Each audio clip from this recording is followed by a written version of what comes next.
옛말에 개구리 올챙이적 생각 못한다라고 하는 그런 말이 있습니다.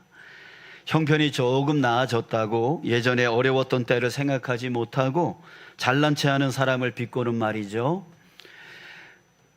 우리의 삶에 어느 날 감사가 사라집니다. 은혜가 사라집니다. 신앙인의 그 합당한 삶과 또 그렇게 합당하게 살려고 노력하는 그 삶이 사라집니다. 이것이 바로 개구리 올챙이적 생각 못하기 때문이 아닐까 하는 생각을 해봤습니다. 또 비유하고 싶은 것은 냄비 속 개구리라고 하는 말이 있어요. 끓고 있는 뜨거운 물에 개구리를 집어넣으면 뜨거워 하면서 튀어나옵니다. 자, 그런데 서서히 데워지는 따뜻한 물에 개구리를 넣으면 거기에 적응해버려서 거기에 익숙해버려서 빠져나올 생각을 하지 못하다가 결국 죽고 만다라고 하는 이야기인데요. 편안함과 익숙함에 안주하는 순간 타성에 젖어서 따뜻한 물속의 개구리처럼 사라지고 말 것이다 라고 하는 경고의 말입니다. 어느 날 나에게서 사라진 그 주님에 대한 감사와 은혜, 대신 그 자리에 아집과 고집만 남아있는 나의 신앙의 삶, 이것이 바로 냄비 속에 있는 그 개구리와 같은 우리의 모습이 아닐까 또 생각을 해봅니다. 우리는 이전에 하나님을 위해서 내가 어떻게든 열심히 섬기겠다, 열심히 헌신하겠다라고 그렇게 살았었는데 신앙생활 오래 하다 보니까 그 타성에 젖어서 그냥 신앙생활에 젖어서 그 모든 그 열정들은 다 잊어버리고 그저 아집과 고집만 이렇게 하는 거야 저렇게 하는 거야 라고 하는 그런 모습으로 남아있는 우리의 모습이 아닌가, 이것이 바로 냄비 속 개구리의 모습은 아닌가 하는 생각을 해봤습니다. 사도 바울은 이렇게 변한 우리에게 경고를 하고 있습니다. 오늘 11절 말씀입니다. 그러므로 생각하라 너희는 그때에 라고 합니다. 생각하랍니다. 그때를 생각하라고 합니다. 그때는 언제일까요? 바로 내가 예수님을 알지 못했을 그때를 말하는 것이죠. 그러므로 생각하라 너희는 그때에 육체로는 이방인이요 손으로 육체에 행한 할례를 받은 무리라 칭하는 자들로부터 할례를 받지 않은 무리라 칭함을 받는 자들이라.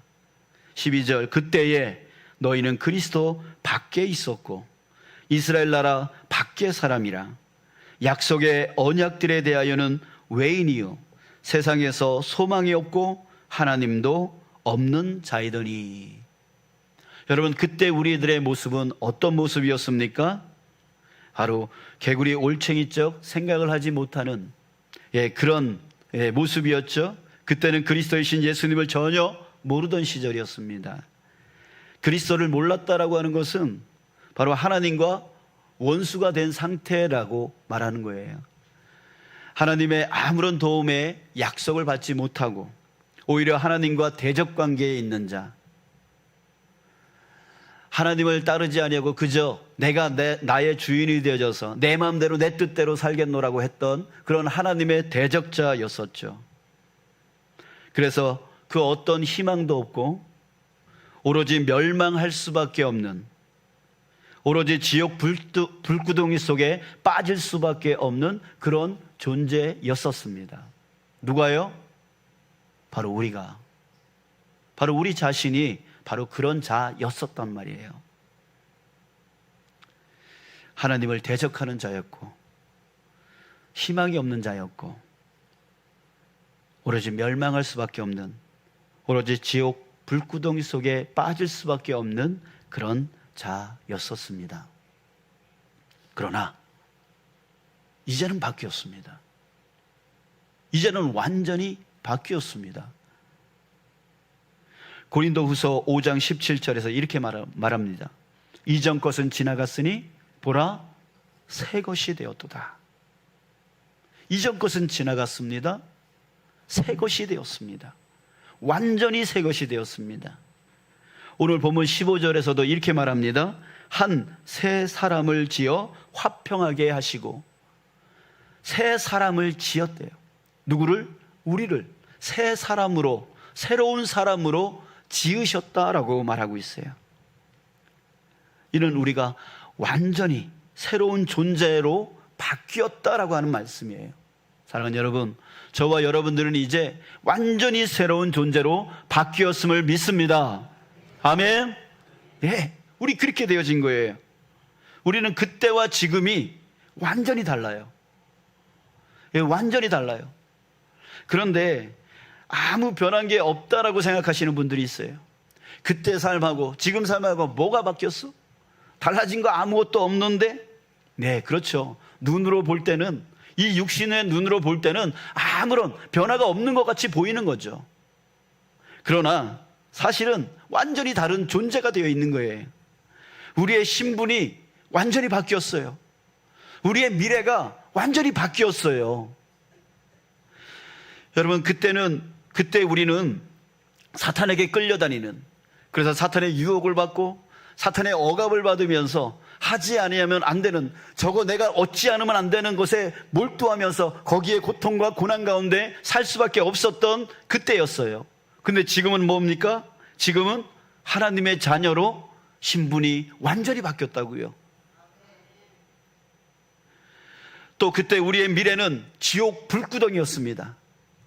우리의 미래는 지옥 불구덩이였어요. 그러나 지금은요, 천국이 우리의 미래입니다. 이렇게 바뀌었다니까요. 우리의 삶, 우리의 눈으로 보여지는 삶은 아무런 변화가 없는 것 같이 보이지만 우리의 신분이 완전히 바뀌었고 우리의 미래가 완전히 바뀌었어요. 여러분들, 우리는 그런 존재가 되어진 것입니다. 그러면 어떻게 이렇게 변한 겁니까? 13절에서 우리에게 말씀해 주고 있습니다. 우리 함께 읽겠습니다. 13절 시작. 이제는 전에 멀리 있던 너희가 그리스도 예수 안에서 그리스도의 피로 가까워졌느니라. 아멘. 어떻게 해요? 그리스도의 피로. 그리스도의 피로 우리가 이전에는 멀어졌었지만 이제는 가까워졌느니라. 가까이 있다라고 말하고 있습니다. 요한복음 3장 16절, 우리 다 아는 말씀이시죠? 하나님이 세상을 이처럼 사랑하사 독생자를 주셨으니 라고 말씀하고 있어요. 독생자를 주셨대요. 그 독생자는 바로 예수 그리스도이십니다. 하나님은 우리를 위해서 예수님을 주셨어요. 그 예수님은 우리에게 오셔서 우리를 대신해서 우리의 죄를 대신 짊어지시고 십자가에 죽어 주셨습니다. 이 죽음이 바로 그리스도의 피입니다. 나를 대신해서 흘린 피, 그것이 바로 그리스도의 피인 것이에요. 그 피로 인하여 바로 우리의 죄값이 완전히 탕감받은 거예요. 그래서 이제 우리의 미래가 바뀌었어요. 우리의 신분이 바뀌어버린 거예요. 자, 여러분, 왜 이렇게 하셨습니까? 왜 이렇게 하셨어요? 이는 그를 믿는 자마다 멸망하지 않고 영생을 얻게 하려 하심이라. 예, 우리 중에 어떤 누구도 멸망하지 않고 저 지옥 불구덩이 속에 빠지지 아니하고 영원한 생명, 바로 천국으로 나아갈 수 있게 해주시기 위한 하나님의 사랑이었던 거예요. 여러분들 아시기 바랍니다. 아시기 바랍니다. 우리는 완전히 바뀌었어요. 완전히 바뀌었어요. 내 눈으로 보여지는 그 삶의 모습은 똑같을지 모르지만 우리의 신분과 우리의 미래는 완전히 지금 바뀌어져 있는 거예요. 저 세상 사람들하고 완전히 반대 방향으로 지금 우리는 가고 있는 거예요. 여러분들 그것을 깨달으시기를 주님의 이름으로 축복합니다. 또 오늘 사도 바울은 오늘 말씀을 통해서 그 그리스도의 피로 어떻게 우리가 새롭게 바뀌었는지에 대해서 두 가지를 우리에게 다시 말씀해 주고 있습니다. 자, 첫 번째는 뭐냐면 그 그리스도의 피가 원수된 것을 하나가 되게 하셨다라고 말합니다. 원수된 것을 하나로 만드셨다는 거예요. 여러분, 우리 옆에 있는 사람을 한번 봐주실까요? 예, 이뻐요, 안 이뻐요? 예, 마음 가운데 하나님이 계시지 않으면 절대로 이쁘게 보이지 않습니다. 예. 자, 그래요. 여러분, 우리 주변을 돌아볼 때에 여러분, 우리 자신과 100% 잘 맞는 사람은 하나도 없습니다. 하나도 없습니다. 30년, 40년, 50년, 60년 함께 사는 그 남편, 그 아내라 할지라도 결코 안 맞습니다. 어느 정도는 맞을 수 있겠죠. 그러나 도대체 살면 살수록 왼수 덩어리가 되는 겁니다. 안 맞아요. 자, 왜 그럴까요? 우리는 각자가 자라온 환경이 틀려요. 그 상황이 틀려요. 혈통이 틀려요. 능력도 틀려요. 지식도 틀려요. 우리가 가지고 있는 그 모든 것들은 내 옆에 있는 사람, 뒤에 있는 사람, 앞에 있는 사람, 그 모든 사람들과 다 틀려요. 맞는 사람이 없어요. 쌍둥이라 할지라도 생각이 달라요. 그렇기 때문에 여러분, 우리는 서로 연합할 수가 없어요. 연합할 수가 없습니다. 서로 반목하고 서로 다투고 서로 충돌합니다. 이것이 확대돼서 전쟁이 일어나는 겁니다. 이게 바로 인간의 모습이고 나의 모습인 거예요. 1세기 중반 초대교회에는 엄청 어려운 일이 일어났습니다.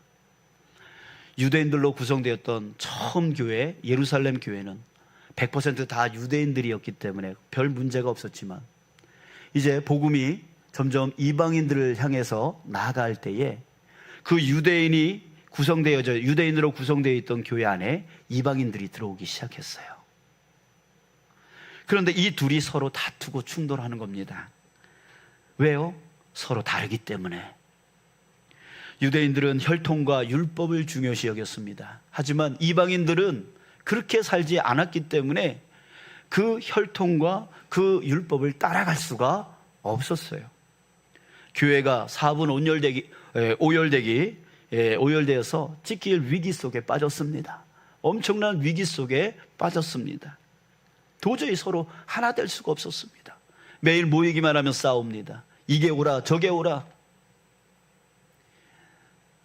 이렇게 싸우는데 정말 교회가 큰 문제, 위기 가운데 빠졌었던 거예요. 그때에 사도 바울이 이렇게 말합니다. 14절입니다. 그는 우리의 화평이신지라. 그가 누구입니까? 바로 그리스도를 말합니다. 그리스도는 우리의 화평이신지라. 우리를 서로 화평케 하는, 싸우지 않고 다투지 않게 하는 화평이신지라라고 말합니다. 둘로 하나를 만드사, 둘이, 이 원수지간끼리 서로 맞지 않는, 절대로 맞지 않는 그 사람들끼리 서로 하나를 만드신다라고 하는 거예요. 그래서 원수된 것 곧 중간에 막힌 담을 허무셨다라고 말합니다.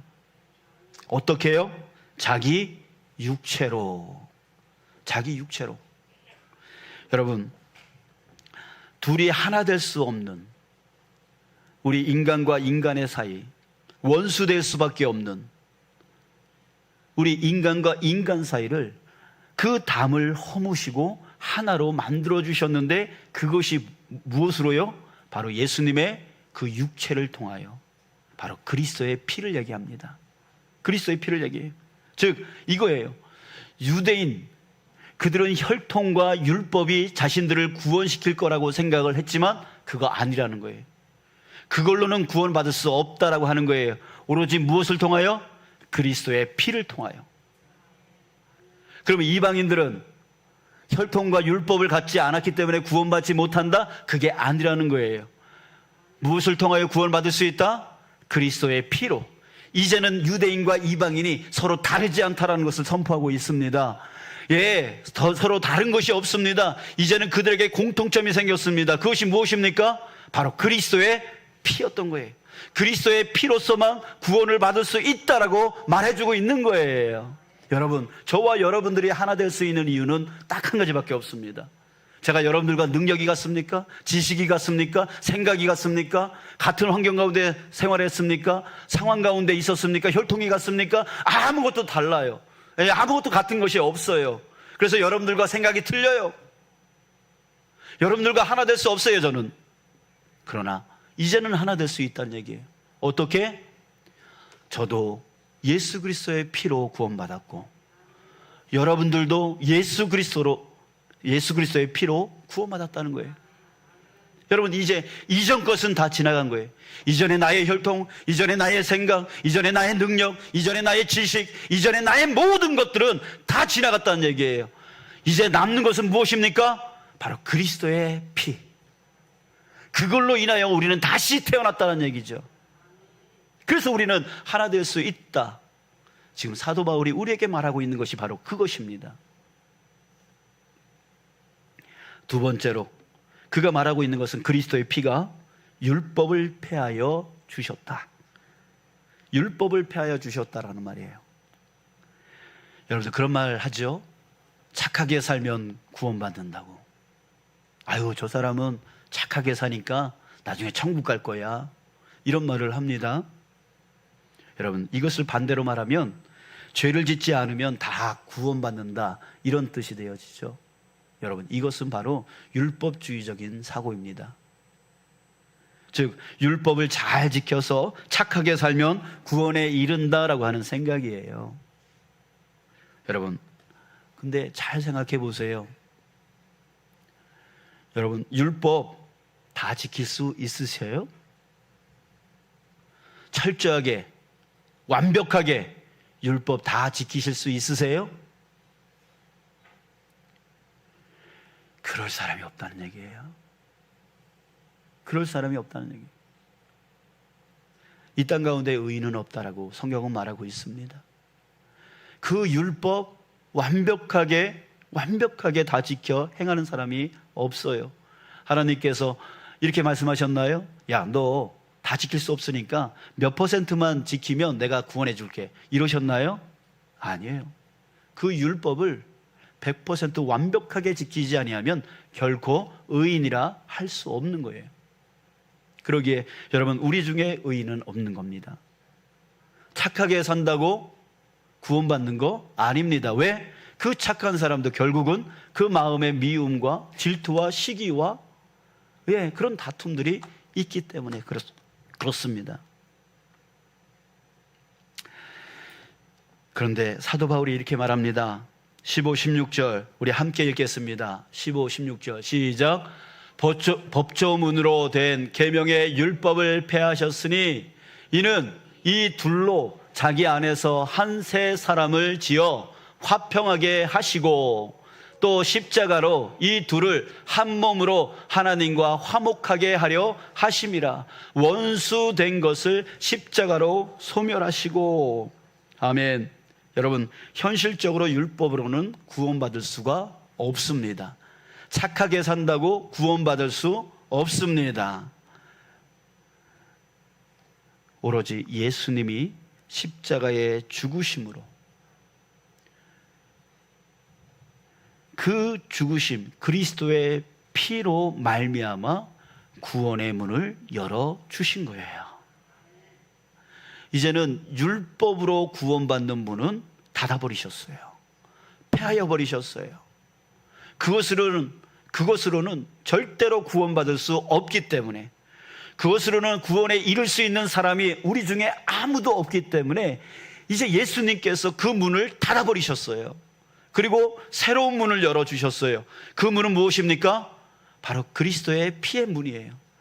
예수님께서 이 땅에 오셔서 우리를 대신해서 죄악을 다 짊어지시고 죽으심을 통하여 그 피로 말미암아 새로운 문을 열어주셨는데, 그를 믿는 자마다 그 문을 통과할 수 있게 만들어 주셨던 거예요. 그 문을 통과한다는 뜻은 무엇입니까? 바로 우리가 하나님 앞으로 나아갈 수 있다는 뜻이죠. 이전에 하나님과 원수되었던 우리가 이제는 하나님 앞으로 나아가서 하나님께 전적으로 의지할 수 있고 하나님의 능력 안에서 우리는 모든 것을 풀어나갈 수 있는 그런, 해결해 나갈 수 있는 그런 존재가 되었다는 뜻입니다. 여러분, 이것을 우리가 깨닫기를 간절히 소원합니다.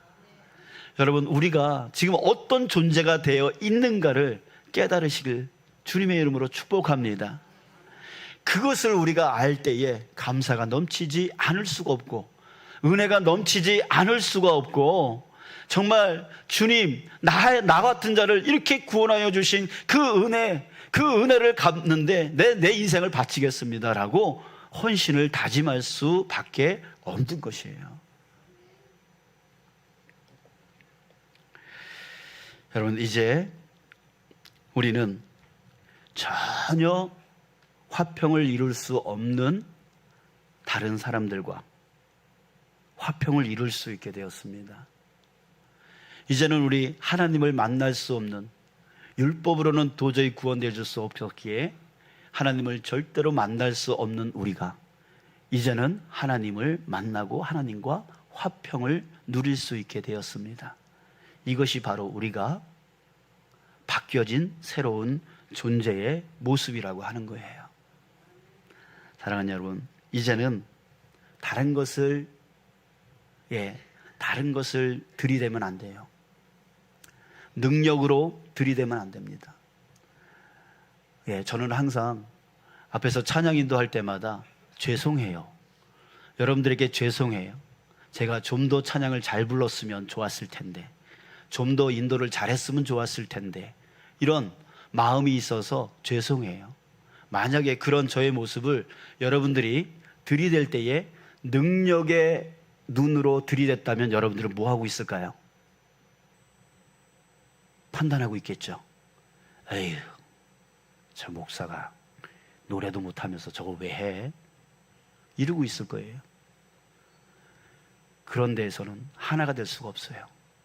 능력을 들이대면 안 돼요. 지식을 들이대면 안 돼요. 혈통을 들이대면 안 돼요. 이전 것을 들이대면 안 돼요. 이제 우리가 들이대야 될 것은 무엇입니까? 그리스도의 피입니다. 그리스도의 피를 들이대는 거예요.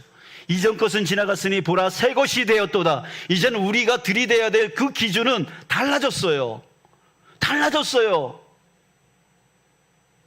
남을 비판하고 남의 생긴 게 왜 저렇게 생겼어? 이렇게 한다는 것은 뭐예요? 자기 기준을 들이대는 거예요. 이전 것을 갖고 들이대는 거예요. 우리는 그런 삶이 이제 아니에요. 우리가 들이대야 될 것은 오로지 예수 그리스도의 그 보혈의 피입니다.